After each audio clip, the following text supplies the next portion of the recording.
राधे कृष्ण दोस्तों।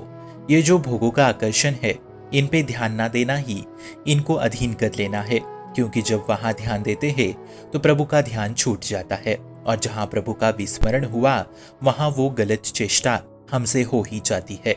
मानो हम 1 महीना पूर्ण ब्रह्मचर्य रह के, कुसंग त्याग करके, सात्विक आहार ग्रहण करके प्रभु में लीन रहे और एक दिन भोग आकर्षण के कारण चूक कर बैठे, तो जो स्थिति हमने 1 महीने में प्राप्त की थी वो मन भगवतानंद में स्थित होने ही जा रहा था कि चूक हो गई।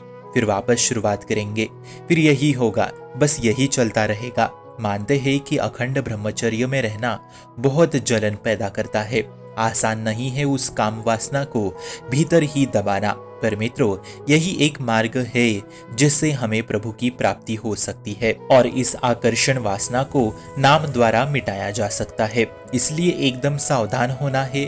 कोई गलत काम मत करो जिससे सात्विकता नष्ट हो जाए और आपकी मेहनत बर्बाद हो जाए। विश्वास मान लो, किसी भी भोग में सुख नहीं है। सांसारिक रस, रूप, गंध ये सब झूठे हैं, पर आश्चर्य की बात ये कि हम इस झूठेपन में ही झूठे का आनंद ले रहे हैं। संसार का कोई भी विषय सत्य ना होने पर भी जब तक प्रभु का चिंतन नहीं होगा तब तक हम उसे त्याग नहीं कर सकते, और जब तक चिंतन नहीं तब तक सत्य का आनंद, सत्य की अनुभूति नहीं होती। जिस आनंद के लिए हम भटक रहे थे वही आनंद बिल्कुल सच मानिए।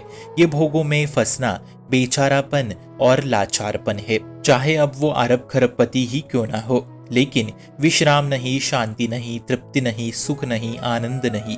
केवल ये चमक धमक देखकर अपने लोग सोचते हैं कि ऐसा सुख होता तो हमें आनंद की अनुभूति होती। परंतु आप अपने आंखों से देखिए, ये बड़े बड़े नामी धनी अभिनेता अभिनेत्रियां, इनके पास धन की कोई कमी नहीं है, पर इनके पास तृप्ति, सुख, विश्राम, आनंद भी नहीं है। तभी तो वो नशे के अधीन है, गांजा चरस के अधीन है। ये एक उदाहरण मात्र बताया, क्योंकि हमें इनके चमक धमक से रीछ के स्वयं को दुर्गति में नहीं पहुंचाना है। भले ही हमारे भीतर जलन हो, पर वो जलन सच्चिदानंद प्रभु के लिए है, और भोगों का सुख महाजनन दुर्गति को ले जाने वाला होता है। इसलिए हमें बिल्कुल विवेक से रहना है। कहीं भी आकर्षण हो सकता है, किसी भी विषय में जरा सा भी खिंचाव हुआ तो तुरंत वहां से मन को हटाए, वरना हमारा मार्ग रुक जाएगा। बहुत सावधान, बहुत बड़ी चढ़ाई आप चढ़ चुके हैं, अब थोड़ा रह गया है। संसार के संबंध से अलग होकर आप प्रभु के चिंतन में लगे हुए हैं, धामवास कर रहे हैं, आप सतत भगवत चेष्टा कर रहे हैं, आप सेवा में है। बस थोड़ा सावधान रहिए, थोड़ी सी भी कमी आपको इस रस में बाधा पहुंचा देगी। आप चाहे युवा हो, वृद्ध हो या बालक, जितना समय बचा है, जितनी सांसें बची है, ईमानदारी से उन सांसों को प्रभु के चिंतन में लगा दीजिए।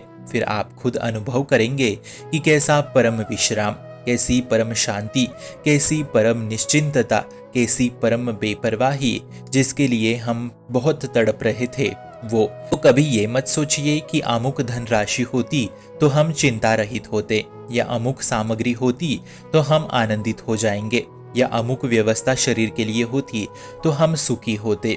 तो ये केवल एक भ्रम मात्र है। तो बिल्कुल सत्य समझ लीजिए, जितना ये संसार है, ये सब तुम्हें मिल भी जाए तो भी तुम्हें ना शांति मिलेगी, ना ही सुख मिलेगा, और ना ही विश्राम मिलेगा, क्योंकि ये दुखालय है और दुखालय ही रहेगा। में केवल आकर्षण का सुख है।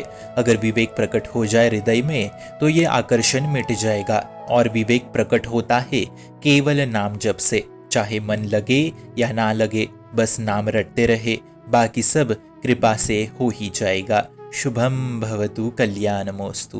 भक्ति का प्रसार करने हेतु इस चैनल को अपने मित्र और परिवार संग शेयर जरूर करें, और भक्ति दृढ़ करने हेतु इस चैनल को सब्सक्राइब करना ना भूले। राधे राधे।